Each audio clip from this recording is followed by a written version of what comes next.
Trichomes.com studio here on the side of the 91 freeway in Southern California.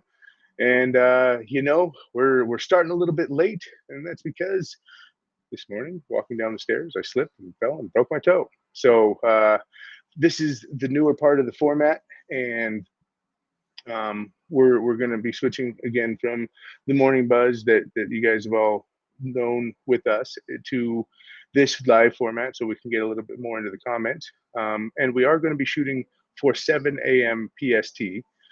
So we'll be shooting for 7 a.m. Pacific Standard Time, 10 a.m. Eastern Standard Time, and going from there on a go forward basis. This week is kind of just rounding out the process of getting some things together for this production. So thanks for bearing with the process, and thanks for everybody who's been along for the whole ride when it comes down to the morning buzz. So what is on the headlines for today? We've got three things that we're going to cover today. Two of them are going to be about states that were asked for in the comments yesterday, because there's not a whole bunch of new news surrounding the federal legalization, that kind of stuff. And plus, we'll be covering that in depth tomorrow with our weekly roll-up and Steve Hawkins on. So today in cannabis news, we have Pepsi's hemp-infused energy drink will cause sailors and Marines to test positive for drugs, Navy college claims. That's a big one. Number two is we have New York. New York voters oppose prioritizing marijuana licenses for people with previous conviction poll fines. And last up, we've got Pennsylvania senators approve marijuana banking protection as congressional reform stalls. The last two, again, are based upon questions we received in the comments yesterday and for state updates. And yeah, so basically, we'll get into each one of those just a little bit further, and at the end of this segment here, we'll go ahead and open it up for questions. But hey, Grononymous MPK, what's up? Good to see you here. Thanks for joining. And here we go. So first headline, Pepsi's hemp-infused energy drink will cause sailors and Marines to test positive for drugs, the Navy College says. Regardless of the fact that hemp was federally legalized in 2018 and products containing its non-intoxicating derivatives like CBD are now widely available in grocery stores and gas stations across the country, military branches have made it clear in a series of memos and warnings that service members aren't allowed to partake. Rockstar Energy now produces Rockstar Unplugged, the advisory says, describing the new product as a new energy drink infused with hemp seed oil that will cause you and your sailors to pop positive on drug tests.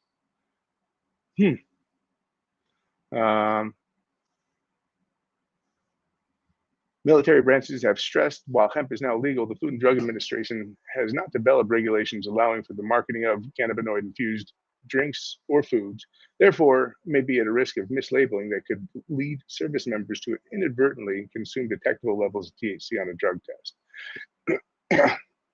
Now we'll get back to that, but I do think that quite possibly that's really what the military is worried about is the level of testing and the level of basic laboratory results and that kind of stuff when it comes down to sourcing and the products that are going into these CBD drinks is really, there's allowances for variances, whether it's pharmaceutical drugs or in the cannabis industry, there's variances allowed for, and ultimately that 0.03 that is legal within the current FDA and the ruling and the Hemp Act and that kind of stuff might be higher. And realistically, within consuming unregulated products, they might have a chance to consume products that aren't tested, that have higher THC and might be able to pop for them. So within that, I think the concern might be the fact that the products are still highly unregulated, and they might have a rash of people test positive for THC within it. So I don't know. It says will cause sailors and Marines. I don't know if it will, but it definitely could. So we'll have to see what's on that next. Talk about that more in the comment and question time period. So yesterday when I opened it up, to the gallery, we started talking about states and where everyone was from, and Pennsylvania came up more than once. And so went back into the news. It had been a while since Pennsylvania, well, not a while, a week ago, Pennsylvania senators approved marijuana banking protection bill as congressional reform stalls. So was stoked to see that in the news last week, because essentially it's one of the things that has to take place between now and when federal decriminalization or the Safe Banking Act passes or that type of thing, in order to stop or wane these holdups and stick-ups that are happening in the different states when it boils down to it. So as federal marijuana banking reform continues to stall in progress, the Pennsylvania Senate committee on last Wednesday, approved a bipartisan bill to safeguard banks and insurers against being penalized by the state regulators for working with state legal medical marijuana businesses. This is being done in light of the fact that the feds are moving so slow. So really, when it boils down to what states are going to have to do if safe banking doesn't pass, is they're going to have to draft their own bills and ordinances to protect these businesses that are now paying inordinate amounts of taxes and really contributing to the coffers, but through cash. And so the states are going to have to figure out how to protect these programs that the people are voting into these states. And ultimately, yeah, Pennsylvania is one of the first states that I know of. I don't believe there's any other programs that are that far along as in Pennsylvania. So on a statewide level, I think we're looking at hopefully Pennsylvania leading the way. California should be drafting something here shortly, and hopefully we can have a few states begin to lead the conversation around a safer banking environment for California, for cannabis companies across the United States, regardless of federal laws, based on the fact that, you know what, these businesses are driving up revenues for the states individually. Those states should be protecting those businesses. Hey, Donkey Limit, yes, it is a good thing for most people. Coffee is legal, and good morning to you too. So, you know, as we get on to the third and final headline before we open it up for questions, the last state that was asked about a couple different times was New York, and New York is having the debate that a lot of states are having right now, and that is surrounding the talk of basically social equity and who is up for it. Last week, again, in New York, most New York voters oppose prioritizing marijuana licenses for people with previous convictions full fines. Now, you know, that's one of those things as to where, as someone with previous convictions, somebody who has grown up around this cannabis industry and really took more of an advocacy position because of the fact that I had convictions and felonies and that type of stuff. I know what it's like to feel like you're being left out. I know what it's like to feel like you don't have a position in an industry you've been a part of your whole life, and that's a really shitty way to feel about something that you know is finally coming around to having the moral majority vote for it, and medical marijuana being a big thing, and really the stance on cannabis changing to what it is now. For those people who got in trouble when it was illegal, and as things are becoming more and more legal, but on a state by state level, as it's becoming an industry for people to be involved in, those who are involved for cannabis only crimes should have a shot at being involved. Now, is it a front of the line pass? You know, I'm going to go ahead and reserve opinion on this one. I'm too personally close to it, and realistically, the way I treated it is I knew I didn't have a front of the line pass, and so I've waited and waited and waited and got in where I fit in. You know, ultimately, it's a long and arduous process. Would have been nice to get a front of the line pass, absolutely, but really, how is that determined? How do you give one person priority over the other? When it boils down to it, is really how do you make that a fair process? I know LA's been struggling with it, and right now, as New York's trying to be above the fray and utilize other states' histories as far as doing this and putting in things that are for social equity and to help people who were more directly impacted by prohibition. Um, Really, they're getting some kickback, and they're saying, let's see, the crosstabs of the poll found that a uh, that 45% of Democrats believe those with marijuana convictions should be prioritized in licensing versus 43% who opposed that proposal. That's of the Democrats. 50% who identify as liberal are supportive. A majority of Republicans, 72%, and self-identified conservatives, 74%, say they are against giving those with past convictions the benefit of launching marijuana businesses first. Only 19% of Republicans and 16% of conservatives feel that those most impacted by criminalization should be prioritized. So now we're seeing this be a partisan issue, and shoot, I would like to start off with that one. Hey, New York, New York is but a state, and if you live there, great. If you don't live there, what is social equity to you, and where does it play in today's current licensing? Anybody have any feelings about the social equity versus just the capitalist approach to licensing and that kind of stuff?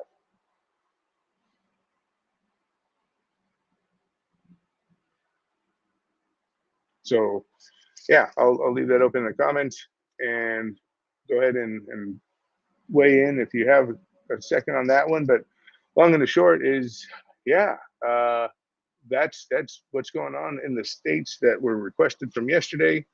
And the biggest, national, I guess, national headline would be that of the fact that right now our military is saying that hemp-infused energy drinks and hemp-infused products still stand the chance of popping for dirty tests when it comes down to the Marines and sailors. So really, I think that just calls more to the fact that we are lacking the right testing and the right abilities to provide products that ensure that people that do test on a daily basis, whether they're drivers, whether they provide service and for other people, um, it's one of those things as to where public safety reigns through on this, and the point .03 and that type of thing is going to be held to on a federal level. Of course, our troops are under the federal guidelines, and so really until products are regulated enough that they can ensure that that THC level is not in there, it's probably going to be something that they go against. So yeah, donkey limit. I'm against it. Who got caught? Convicts knew the game they were in, and I can't disagree from my personal point. When I was involved in the drug trade back then, it was the drug trade. It wasn't just cannabis. And so I wasn't a plant only offense. I'm not going to get into what it was, but it wasn't just cannabis. And I got in trouble way back when. You might say I was young enough not to really understand the consequences of the actions I was participating in, but it is what it is. And so I did my time, and long and the short is I wasn't ever anticipating that I was going to be one of the plant touching only people that basically got a free front of line pass, because that wasn't me. And again, that comes down to, like you said, the comment before, it's tricky. It's tricky because a lot of other things happen to be involved with different crimes and that kind of stuff. So hey, Kingfish, good to see you checking in from Texas. How you doing this morning? Phil, and Immunity Corrupts, thanks for checking in. Good morning. So for those just coming in, really, today in the federal headlines and that kind of stuff, there's not a whole bunch of news. We were checking in with Pennsylvania and New York on what their latest headlines were, and essentially just going over the fact that Pennsylvania is enacting um, some banking rules, and they're trying to vote in some Safe Banking Act on it state basis for the people that have businesses in that state, which I think is a good step forward. And really, we need more states like that providing the pathway to figuring out how to create a safer environment for these cash only businesses in a lot of cases. Because right now it's uh, well, I'll go back to what Donkey Lemon said. It's tricky. So there's PA doing that, and then ultimately what we were discussing before, New York's basically going through the social equity battle, the internal social equity battle with their state people, and figuring out who's going to be voting for what, and who gets the front of the line passes when it comes down to being able to participate in what is going to be one of the most lucrative one of the most lucrative markets in the United States. New York is definitely going to be definitely pumping out some cannabis out of there. So that's why it's so important. There's a lot of people who are affected by the war on drugs, and there's going to be a lot of people made wealthy. If you can make it out of this pioneer age of being in the cannabis industry. You ask anybody in California how they're doing and where the Lambos are at and how wealthy they are right now. I think you might have a different story from most of the operators out here. So yeah, that's about it to catch everybody up. Um, Tomorrow, what we'll do is we tomorrow is Friday, so we have the weekly roll up going on, and we will have Steve Hawkins in for that, along with John Bond. We'll be talking about the federal legislatures. We'll be talking a little bit about the Democrat bill versus the Republican bill, and what the key points are about that. And we will be talking a bit more about state updates in the morning. Um, when it comes down to, let's see, how does New Mexico recreational affect Texas laws, specifically Las Cruces and El Paso area? Well, that's a great question. When it boils down to it, New Mexico was going to be one of the things that I threw in today, but no one asked about it. I will do an update for tomorrow, but specifically what I was reading about it today and what I know about it when it comes down to previous states, such as Nevada, becoming legal, and then having Utah on the other side, and having different states that didn't have legal structures put into place. Um, Really, the laws don't change yet. What it does, and I know I've heard John on the weekly roll up talks about it. What it does is it shows the state what they're missing out on. You're going to be giving these revenues, these state taxes, and you're going to be letting your state's people fill up other states' coffers with tax money and doing that kind of thing. So, what does it do for New Mexico? First of all, excuse me. What does New Mexico's legalization do for Texas? Texas does not have any laws that will allow for it's not legal in Texas anymore. So first of all, it's not legal in Texas. You can pick it up in New Mexico and cross the state, but you're now doing something illegal. So you're basically taking on a risk. Does it sway them into legalizing, like you asked? I I really don't know that anything sways Texas. Both you and Phil from Texas know more than anybody that Texas is pretty firm in its stance, and like Phil alludes to, maybe a new governor in Texas is what gets the people what they want over there. And immunity corrupts. He states it over here. Don't drive over state lines with cannabis. Police will be watching who is crossing over and going into dispensaries. They do that here in Ohio, crossing into Michigan. So be careful on crossing. You said it perfectly there. And that's really what it is. Nothing changes in Texas right at the moment. So, but that was a great question. I thank you for asking. Hey, I forget just because I don't go live very often or whatnot, but if you guys could like and subscribe, I know a lot of everybody in the comments right now. If you're not already subscribed to the channel, please like and subscribe. It helps other people find this. And for everybody in the comments, I'm not sure if you guys knew we have an app, but for those who didn't know, we do have the Trichomes Community App. We're building, I think we're close to 12,000 people on our invite only beta link. So when it comes down to it, we're still a closed beta. We're working with people who are new to cannabis enthusiasts, people who are just trying to learn, and really just trying to cater to the new era of cannabis. So if you want to check out a different community where we talk about different things, there's more exclusives that are going to be building every month and that kind of deal. And we have more question and answer periods with a few of the influencers that you see on some of our shows. Uh, Head on over to the app, download it. It's on Apple and or Android. I'll put a link over here in the description afterwards, and we'll put one here in the chat just before I quit. But yeah, it really helps with those likes and subscribes. And thank you to everybody who's always part of our day, because yeah, the regulars help drive the conversation. So really, thank you for being a part of that. Let's see. Got time for, well, it's actually about 20 minutes. We're going to be trying to keep this between the 10 and 20 minutes range for this first one, because we have a couple shows we're going to be adding, one before and one after this. Definitely open to suggestions. Really liking this format and being able to interact with you guys.